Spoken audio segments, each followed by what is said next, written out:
Bismillahirrahmanirrahim. Dear students, Assalamu alaikum. Ramzan Mubarak. How are you all? We should consider ourselves lucky that Allah Almighty has blessed us with this holy month of Ramzan. So we should take maximum benefits out of this bountiful month by spending much of our time in prayers. Now we come to our lecture, which is about nephron, taken from page number 9 and 10 of your textbook. Nephron is derived from a Greek term nephros, meaning kidney. In this lecture, we will repeatedly use a term renal. This term is not new for you. Ren is a Latin word used for kidney. So renal means related to kidney. You have read a structure, medulla in brain. But when you talk about renal medulla, it means medulla related to kidney, not to brain. Now the question arising in your mind is, what is a nephron? It is the structural and functional unit of kidney. Take the example of your school. It comprises of classrooms, offices, staff rooms, etc. But the main functional unit where teaching has been done is your classroom. Just like the functional unit where urine formation occurs in our kidney is nephron. Your single kidney is made up of more than 1 million of nephrons.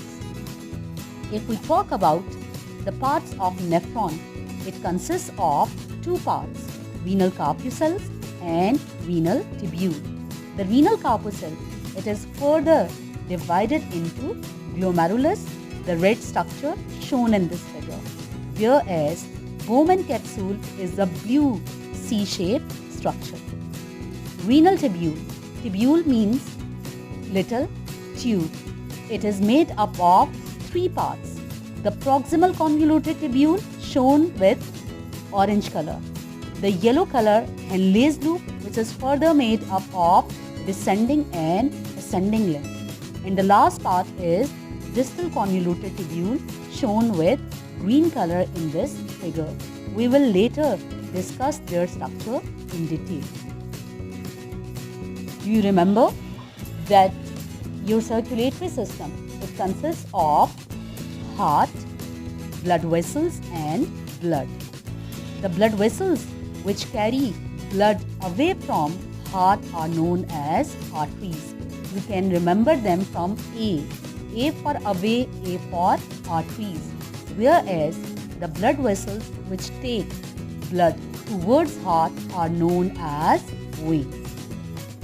As you can see in this figure that the red colored arteries are divided into arterioles, which divided into the linking vessels called capillaries. The capillaries join to form blue venules, and the venules they finally make veins. Renal corpuscle, the first part of nephron, it is made up of glomerulus and Bowman's capsule. Glomerulus is actually a network of blood capillaries formed by the repeated division of afferent arteriole. The glomerular capillaries join to form efferent arteriole. In this figure, you can see the diameter of afferent arteriole is larger than efferent arteriole. The terms afferent and efferent are new for you, but they are very simple to remember. Afferent is a Latin term which means bring towards. It can be remembered by preposition at, A for afferent and T for towards, whereas efferent is a Latin term which means carrying out. You can remember it by EE. E for efferent, E for exit. So it means afferent arteriole is the arteriole which carries blood towards glomerulus, whereas the blood leaves glomerulus through efferent arteriole. The next part is renal corpuscle. It is the cup-shaped structure shown in this figure by yellow color, and it surrounds the glomerulus. The next part of nephron is renal tubule. Tubule means little tube. It is the tubular part which starts after Bowman's capsule. It is further made up of 3 parts. Proximal convoluted tubule. Proximal means lies near to renal corpuscle. Convoluted means coiled. It is highly coiled to increase the surface area for reabsorption of useful materials. The second part is loop of Henle. It is a U-shaped tube and it consists of a descending, that is downward, and ascending, that is upward limb. The next part is distal convoluted tubule. Distal means far because it lies far from renal corpuscle, and it is also coiled to increase the surface area for reabsorption of useful materials. Now, if we discuss the location of nephron from this figure, it is very clear that majority of the nephron, it lies in renal cortex, whereas only the loop of Henle lies in renal medulla. Human excretory system consists of a pair of kidneys.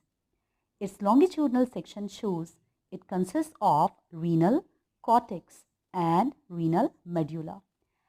As we zoom into renal cortex, it shows the presence of a million of nephrons, which consists of glomerulus, Bowman's capsule, proximal convoluted tubule, loop of Henle, and distal convoluted tubule, which opens into collecting duct.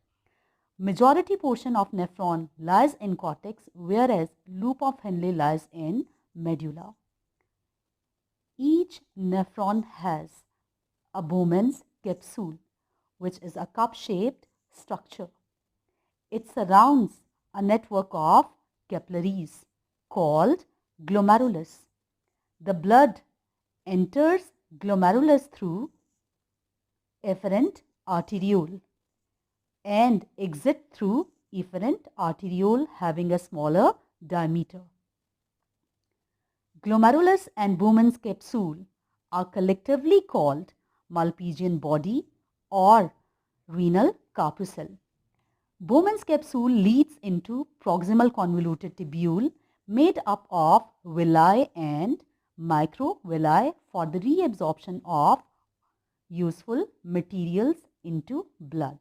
Proximal convoluted tubule opens into loop of Henle, consisting of a descending lymph and an ascending lymph, which opens into highly coiled distal convoluted tubule, which finally opens into collecting duct.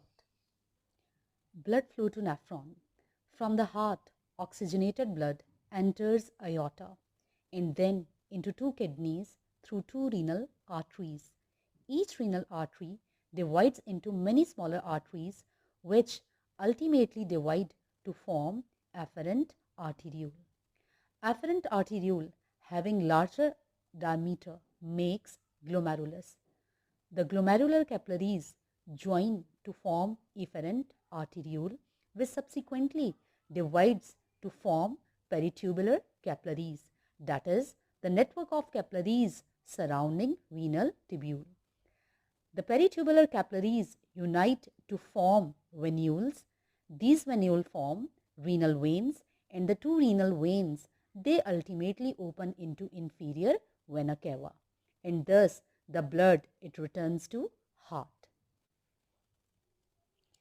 This is the diagrammatic representation of flow of blood to nephron. Each kidney is supplied by a single renal artery which arises from its respective site of aorta. It enters the kidney from hilus and divides into many smaller arteries. These arteries subdivide to form efferent arteriole. The Bowman's capsule surrounds the glomerulus. Glomerulus receives blood from efferent arteriole while the blood leaves the glomerulus through efferent arteriole. Efferent arteriole subsequently divides to form peritubular capillaries, that is, capillaries surrounding renal tubule. They ultimately join to form renal veins which open into vena cava. Your assignment is to make a flow sheet showing the structure of nephron. You have to give differences between glomerulus and peritubular capillaries, and you have to complete this flow chart. Listen carefully, you have to do these questions on your rough sheet. This topic is very simple, but the terms used are new for you. I advise you to listen this lecture as many times as you can to understand the lecture. Thank you. Stay blessed. Allah Hafiz.